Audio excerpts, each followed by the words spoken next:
Hi guys, we're just getting ready with the Rare Beauty cream blush. So I love using this as both a cream blush, but also I'll apply it kind of around my nose if I want to do that kind of almost sunburnt look or sun-kissed look, as well as a lip color. So this gets a ton of use. It's the shade Bliss.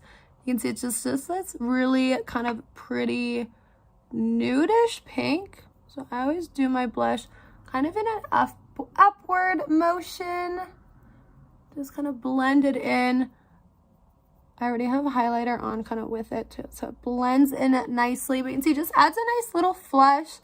I know some people are even liking doing like a little bit of pink underneath their eyes as well. But you can see it just gives that nice sun-kissed look. And let's just apply a little bit to the lip as well.